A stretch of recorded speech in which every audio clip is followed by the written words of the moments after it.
we're back. This is the Great Classic Rock Debate. I'm Kenny. I'm Paul with zero qualifications.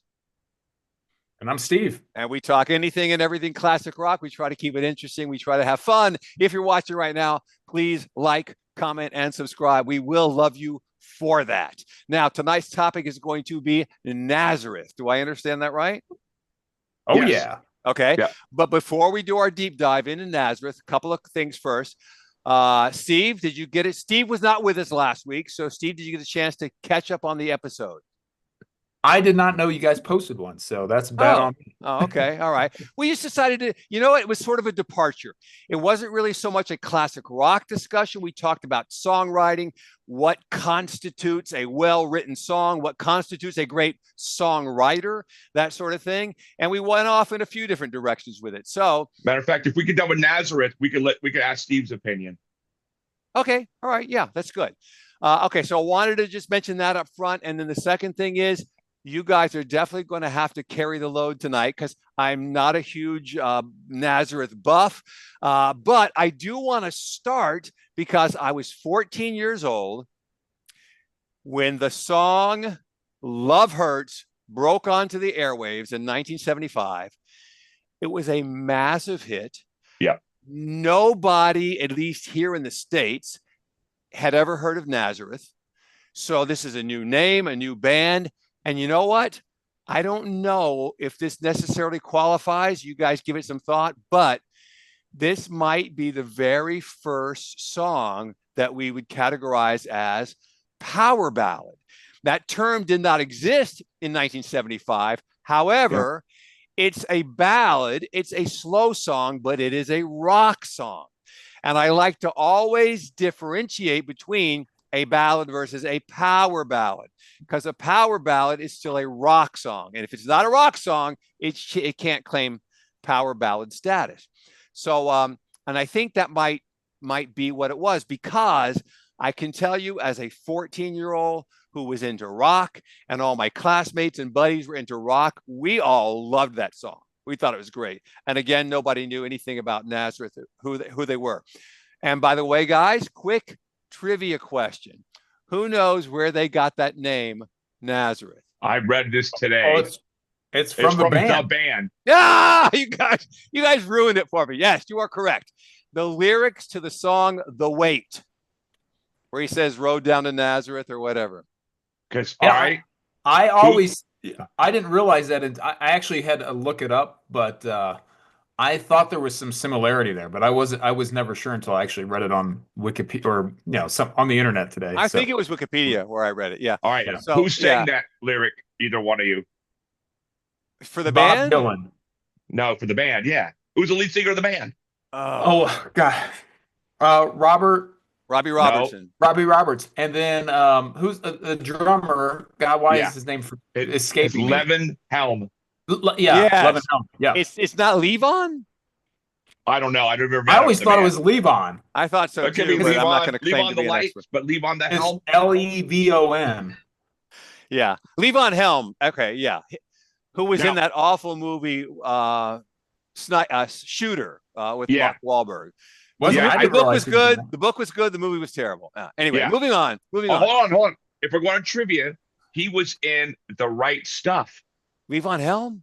Yeah, he was the guy. Remember when Jaeger would get into the jet every time? He goes, "Hey, I need a stick of bubble gum. You got a marble for me?" He goes, "That sounds pretty fire." And he hand him the bubble gum. Wow, I had no idea, because he's like an unmistakable voice. Yeah. I remember when Jaeger had broken his arm.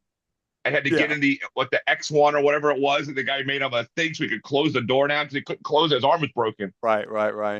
And that's him. Okay. Yeah. All right.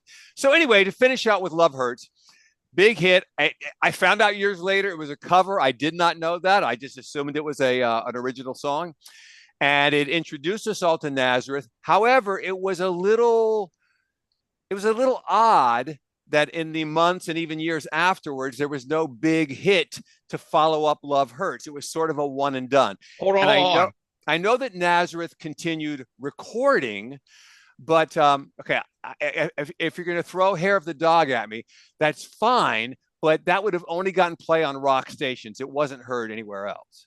Well, yeah. I mean, wasn't it on the same album as Love Hurts or I not? think it was. I Yeah, think it was. it Yeah. was.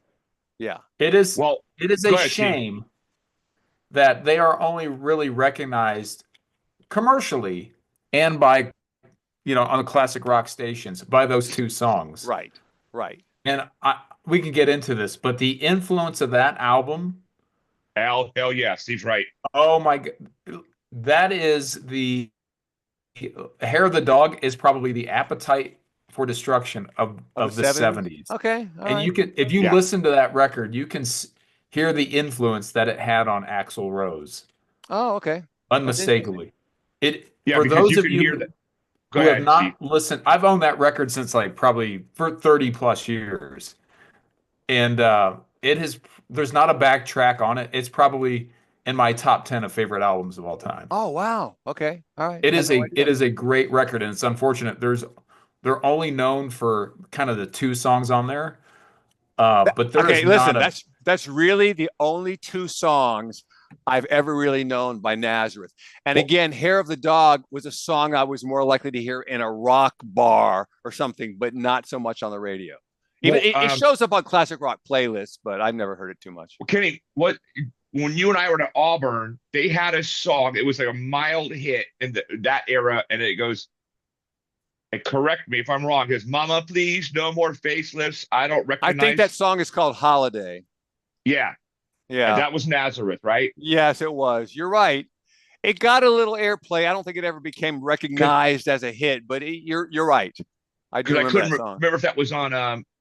Because Steve, when MTV came out, there was these weird ass videos. I can't remember if that was one of them, but a lot of bands would have never, like rock band, like Rainbow, would have never made it if it wasn't for MTV, right? And then, I mean, as far as because it was big with Dio, but when Dio left, they replaced him with this guy, Joe Lynn Turner, and they had a couple pretty good albums with him, and they got some airplay, but they hadn't made a lot of videos, right? If it wasn't those videos, you would have never, those songs would have never ever been on the radio. But right. anyways, That's go back why to Nazareth. AC/DC blew up the video. Yeah, because they were such attractive guys. Right, right. Yeah. Joe Lynn Turner was a heartthrob back in those days. And by the way, Paul, that song was from Malice in Wonderland, 1980. Yes. Yeah. Yep. Yeah.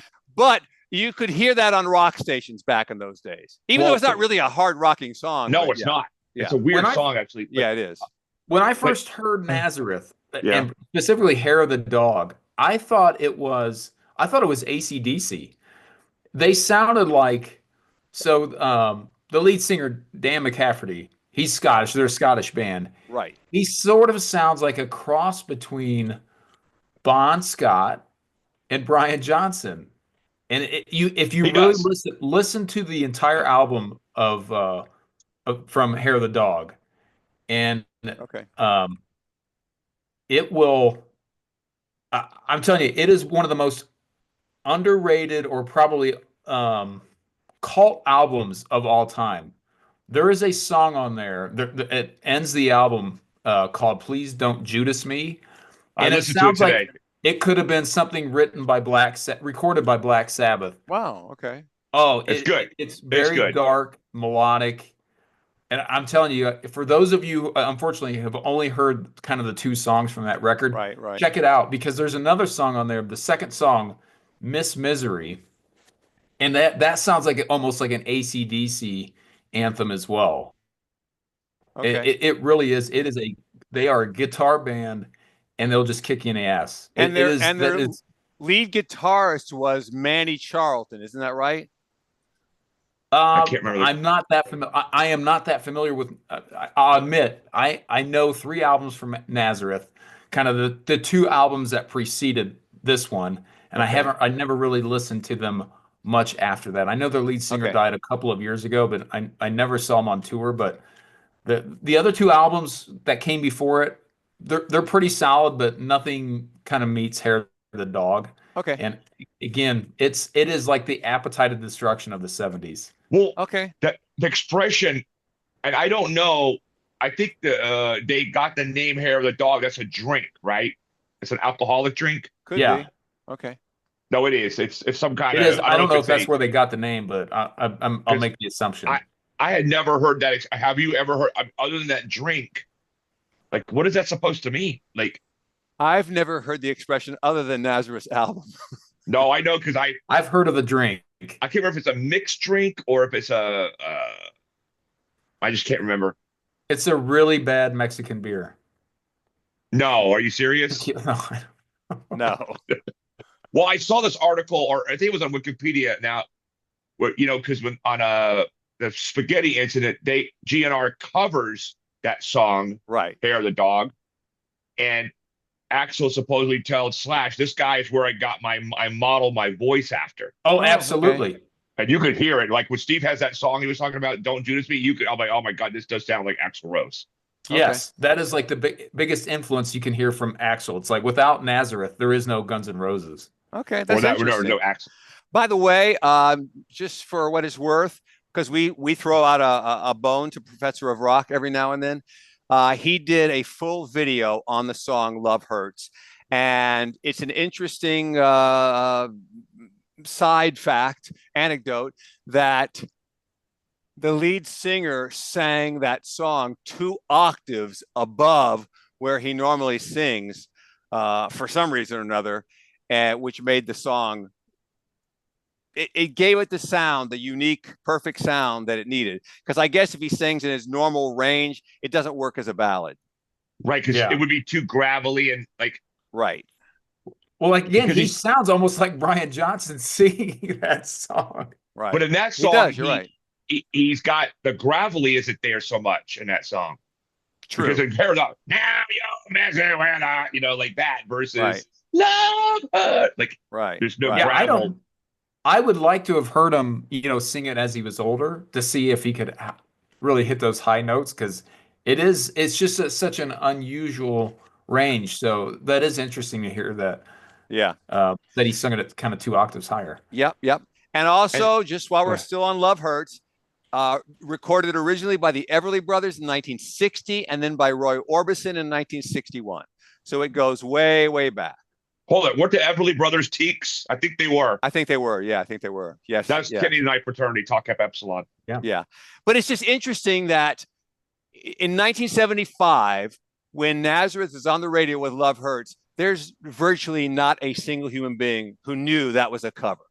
And because they did their own thing with it, they turned it into a rock power ballad. It doesn't even really resemble the original much at all. So, just give them credit for doing their own thing rather than just remaking it as another version of something that's already been done. Yeah, it's got a great solo on it, and I never even had heard the other two, kind of the original and the Roy Orbison versions until much, much later. Right.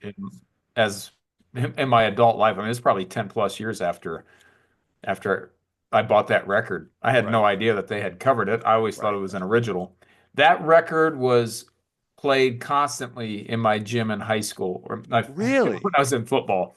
Yeah, back in the 90s, I was the guy that made all the tapes for the gyms. Oh, because I was going to say, how did you get a mid 70s album to be cool among a bunch of 90s? Well, so a lot of the guys, so our lifting coach, he was really big into classic rock.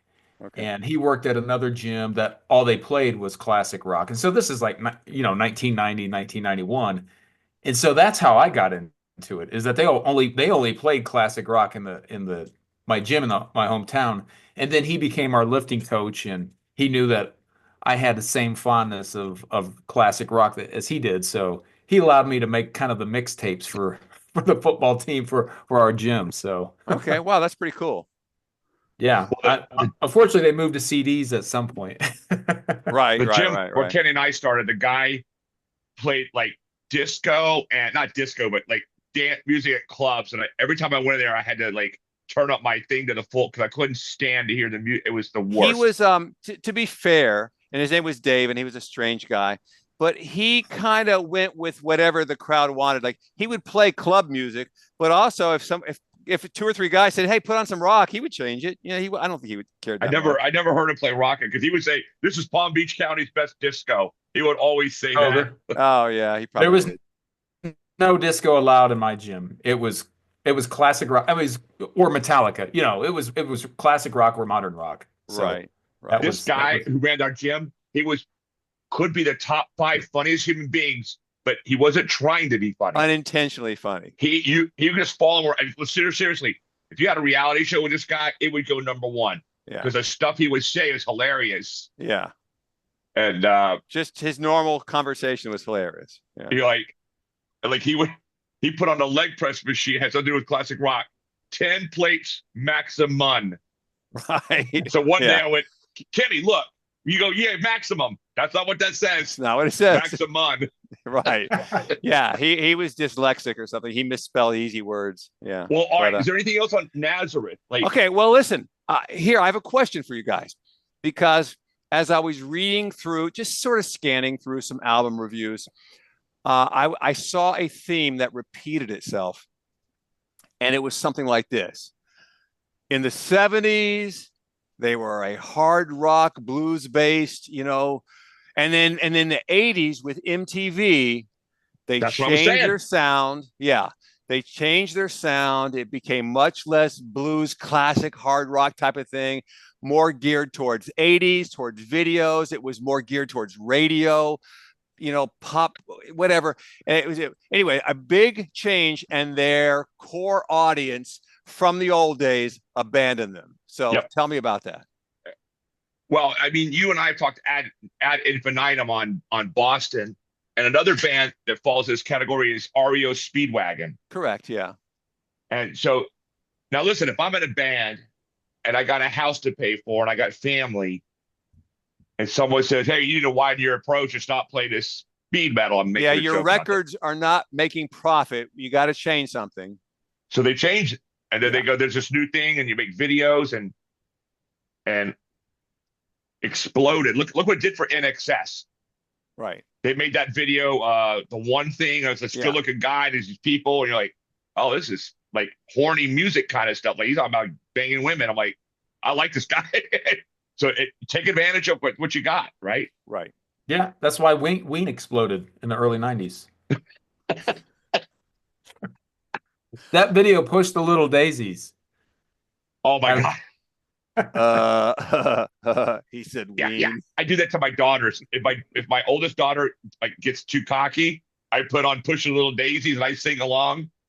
It's literally torture for her, so I love it. Well, I love it, it's by the way. interesting that you say that about Nazareth and what they did in the '80s, because then that explains why I never heard anything from them beyond kind of the late '70s. Right. And Yep. they have a Um, bunch of 80s releases, a bunch. Yeah, so they must not be hard rock records. But once you burn your core audience, there's no going back. Yeah, that right there. Okay, so listen, again, I want to be fair. I just skipped through and listened to a few songs on a number of albums, and their 1984 album called The Catch. The Catch. I don't think it sold big or anything like that, but I heard like 3 or 4 what I would call pretty darn good rock songs on there. So maybe in 84 they tried to go back to a more 70s sound. It didn't work, it didn't sell, but it sounded different than the previous 80s albums. And anyway, the 80s I think was a disaster for them. Yeah, I mean, think about what was big coming out of England, Great Britain during the '80s. It New was wave. certainly not rock. I mean, it was British New Wave, especially in '84, '85. Right. It's a Yeah, I little mean- disappointing they didn't make it on the We Are the World record, because that would have been interesting. I lose sleep over that, Steve. Yeah. Yeah. I mean, think about this question. This is off topic. What's the last great band to come out of England? Oh, I know my the answer, but Steve, Struts. huh? The Struts. And I don't know if great is I don't really care for them. And they're like, I'm not saying they're great, but I mean that's the last like rock band that I know of that came. I So- don't know, Paul. Tell me who. no, it's got to be the Cult or the Cure. Like, But definitely Some not people the say- Cure. They're not a rock band. well, I didn't say rock band. I said, what's a great band? So I'm just Just- saying, like, what's Radiohead's a pretty good band. They have some good albums. Are they to the level of the Cure and the Cult? Well, And me. Coldplay, not my cup of tea, Oh God, but you can't argue the I can't argue with the success. You're right. Yeah. exactly. Yeah. So yeah, But if we're I talking haven't made rock, millions of dollars. Yeah, huh? if we're talking rock, what is the last great rock band that came out of The That's England? a I Cult. mean, good question. they've hit above their average. So, I mean, for the 60s and the 70s. So, Oh yeah, I just saying. But now it's like it's the whole genre is dead. I mean, what's the last great rock band? There's only one. It's Greta Van Fleet. yeah, what's the last great rock band that came out of the United States? Greta Van Fleet. That's it. Yeah. And before that, Hey, I don't want to get Extreme. off. I don't want to wander off topic, but have you guys heard of this band called the Von Hertzen Brothers or something like that? No. Okay. No, sounds like a Okay. tag When team. when you get a moment, look it up. The Von Hertzen Brothers, and the song is called "The Relapse," which was their first track. This song was released around. This album was released around October. I got to tell you something. I just found it on somebody who best rock songs of 2024, and I played it, and I go, okay, that song kicks butt right there. Highly recommended. The Okay. Von Hertzen I thought you were Brothers, gonna do. The Relapse. I thought you were gonna work in a wrestling joke. I was getting ready for a Von. What's that? The Von Erlichs. Right. Yeah, I thought it was a tag wrestling tag team. Right. Now they're Finnish. And I want to emphasize that the Swedes and the Finns and probably, I don't know, several, those guys have tried to keep rock alive, even though the Yes, rest they of the have. world has failed us. Those guys have really tried. Well, I told you there's this guy Stoned Meadow of Doom. Yeah. And there's some good songs. And there's like these bands from Italy. You're like, this is Italian or Spanish. You're like, wow. Yeah. You know, one of the record companies out of Italy, it's sort of a, I don't know how to describe it. They will sign the old bands of yesteryear and try to refresh their sound and make them sound kind of current if possible. And it doesn't usually work out great, but the records will still sell. It'll still sell. Oh wow. You know Did they what try that comes with up? Jimi Hendrix? I was gonna say, you know what comes up if you Google last great British rock band? Who? Oasis. Oh my God. I'm not surprised. I'm not a bit surprised. There was a skit on Saturday Night Live where Will Ferrell was playing a member of English Parliament, and they were trying to like pass some law to get them recognized as like the greatest rock band of all time or something. Wow. And this was like in like 1995, Right. 1996. Right. They had produced one record, and that's it. I was going to ask you, have you guys heard of a band called Cactus? Yes, from the early 70s. From the early 70s, yeah. Yeah. I heard them on the radio. Another plug for Sirius XM. And I had never heard of them before, but they played one song of theirs. I think it was called Parchman Farm. And it's a great rock song, and I had never heard of them before. Yeah, let me see real quick who Carmine Appice. Oh, that's right. And Yes. Tim Bogert, two names that have been in other bands. They played with Jeff Beck. Yes, there you go. So yeah, they've got some legitimate bona fides, those guys do. So hey, what was the name of the band? The Von Erlichs? I know it wasn't that. The Von Hertzen, Hertzen, the Von Hertzen brothers. The song is called The Relapse. It's the first track on their album from 2024. I think the album is called In Murmuration or something. I'm telling you guys, that song is good. You're going to like it. It's Cool. good. All right. So are we done with Nazareth for the moment? If you guys have anything else on Nazareth, please feel free. Otherwise, we can shift. All right. So Steve, I just want to say again, for anybody who's never heard the other songs in the rest of the album, do yourself a favor. Hair of check the it Dog. out. It is great. So You're talking about Hair of the Dog. yeah. Okay. all right, Steve, in your opinion, since you don't know what Kenny and I said, what makes someone says that guy's a great songwriter. Does that mean, now, let me finish my question, that they make good lyrics, they make good music, or they make good music and lyrics together? What do you think? Well, for me, I've never been one that's big on lyrics, but I would generally say that lyrics and music. And I remember I had a friend who said, I'm going to try songwriting. I'm like, well, you don't play any instruments and you can't read music. So what are you There's going to write? that. Like, Well, you can't neither just can Gene write Simmons. lyrics. That's not going to stop anybody. No, but like you can't like writing lyrics is meaningless without the music. And you can have great instrumental songs without any lyrics. So if Well, I had to pick one, it's probably the music. okay, so then explain the Beatles then, because they did both, and they're an aberration. Yeah, well, I would say in general you need both, but you can't have you can have great songs with bad lyrics, and you can Yes, like have Cherry great Pie. songs with no lyrics. So Sure, so that's Frankenstein. why I say the lyrics are probably the the least important part of the songwriting Well, process. to prove your point, when Led Zeppelin formed, Jimmy Page literally said, "I don't give a rat's ass about the lyrics." Like he said, "Plant, you're on your own. I don't care." Exactly. And if you No, I, listen to take any Beatles song for the most part that's considered great Paul, you and said just Jimi Hendrix. You meant Jimmy Page. oh, is that what I said? Jimmy Page. Sorry, yeah, I Yeah, thought you okay. said Jimmy that Page, would have but been Took me a weird. second to go, wait, what did he just say? All right. Sorry, made a well, that's mistake. why all their lyrics from Led Zeppelin 1 and mostly 2 are just riffs of old blues songs as well.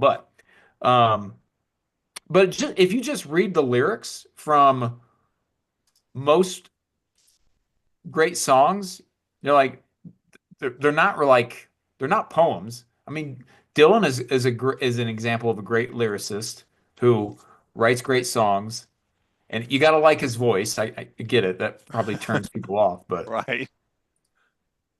but yeah, I would say music is the most important, and the lyrics are probably second.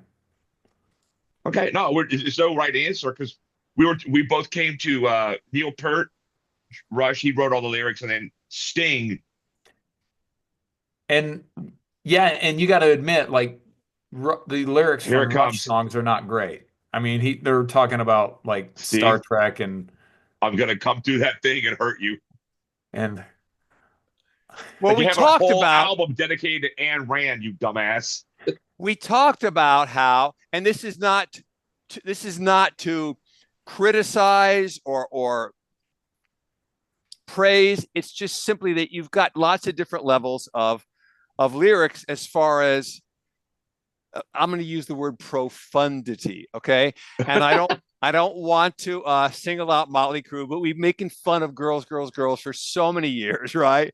It's like I'm going to sit down and write some deep poetry here. Well, all right, maybe tomorrow. For today, girls, girls, girls.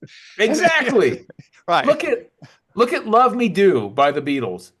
I like that song. It's a great song. It's catchy. Right. But here's the first verse: love me do. You know I love you. I'll always be true. So please love me do. Whoa, love me do.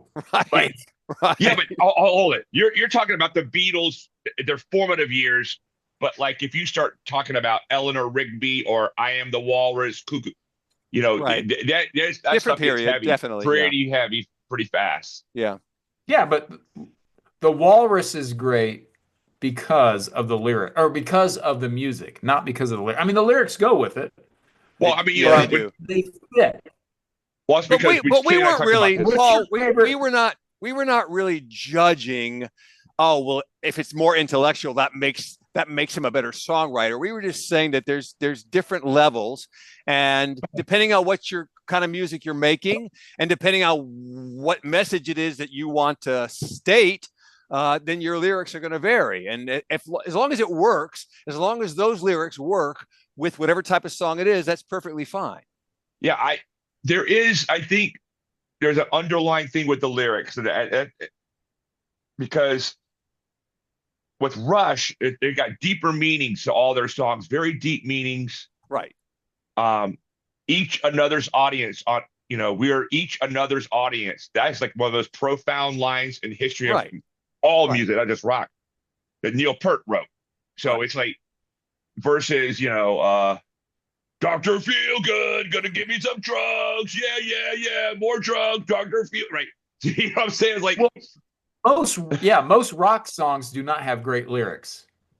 At least that's not a very good necessarily point, Steve. profound. You know, they're not, most of the time rock bands are not trying to say something profound. They're just trying to write something catchy and, you know, Like I say, look at Kiss. you just read my mind. Hold on, Steve's freezing. He is. Steve, like the I'm song. gonna go off video for a second. Okay, we now can hear Kenny's you, freezing. Steve, but your video is frozen. So like Christine 16, it's like the dirtiest lyrics. It goes, Right. she sees me through to the end. Right. She's 16, but she's young and clean. Like, oh like God. it made me mad because they had that Gene Simmons family jewels. And remember they got that daughter. She's probably 30 now, but when the show was on, she was 4, and all these guys are hitting on her. Right. And right. and that one, I'm not a big fan of Shannon Tweed anyway. But Right. If I'd have said something, I would have known how old she was. You know, she's 14. I said, well, that means I can wait 2 years. And according to your husband, I can have her in 2 years, according to the lyrics to Christine 16. Is that okay with you? Like, shut your stupid mouth before you go on morality on somebody. I mean, look at Love Gun. Again, I always ask, Love Gun. What's what could that that song mean? about? Right. Well, how about the lyrics to like Spinal Tap? The bigger the cushion, the better the pushing. Wow. That's the lyrics, man. I will say here's my favorite verse from like Guns N' Roses. Now, I think this is great lyrical writing. Oh God. So it's from Night Train though. I'm a West Coast strutting, one bad mother, got a rattlesnake suitcase under my arm. Said I'm a mean machine, been drinking gasoline, and honey, you can make my motor hum. I just think that is just it's very smooth in the song. No, that works. Is it profound? Not really. Right. Fair enough. It's a good song though. Not really. Yeah. But that album, anyway, I don't want to go off on a tangent on how great that album is, but yeah. But you know, it's just funny how you know. Do you remember that article? See, on Cream magazine, they were interviewing this guy. They were interviewing Eddie Van Halen, and he goes, "Yeah, I just play guitar. It's not rocket science." So the next month, some guy at NASA who was a rocket scientist wrote in. He goes, "I'm a rocket scientist, and I can't play what you can play." Right. That's funny. You know, it's like it's a lot harder than you were making it out to be. Yeah. You know, yeah. and especially at his level, you know. Yeah, but then you just talk about the lyrics. I guess it's like Jimmy Page. He doesn't care. Right. But yeah, but, I think the lyrics are the least important part of the song. Guys, we're down to 2 minutes. Just wanted to put it out there. We're going to have to wrap soon. I think you're right, Steve, but I think it does matter to some people. I mean, you know, I don't know. It's hard to explain. To some people, for a few artists, I will say Dylan, Elton John to some extent, and he doesn't even write his own lyrics. Yeah, Bernie. To my knowledge, he never wrote any of the lyrics. Right, that's correct. Or not that we know of. Right. He probably wrote some, but he was not the main lyricist. Yeah. And think of country songs, modern country songs. Like none of us are fans of country music, but those lyrics are awful. They're all about pickup trucks and going out on Saturday night to shoot some guns and drink some beer. Right. Same as rock. I mean, it's very superficial. I was just listening to Statler Brothers today. Flowers on the Wall. Wow. Really? Okay. And I was like, God, I love this song. I love it. And watching Captain Kangaroo. Pulp Fiction. Yeah. And then I went on to oh God, what's the other one? Rhinestone Cowboy. God, I love that song. Do you really? It's not my favorite. Yeah, I do. Okay. Is that the one by Sylvester Stallone? Glenn Campbell. That's because they played it every 22 minutes for a year. Yes, they did. If you go back and listen to the song now, it's a great song. Yeah. Okay, guys, we have to wrap. We're about to run out of time. Okay, so this is the Great Classic Rock Debate. Thank you for watching. If you're watching right now, please like, comment, and subscribe. We'll love you for that. In the meantime, I'm Kenny. I'm Paul. I'm Steve. And we thank you for watching, and we will see you next time.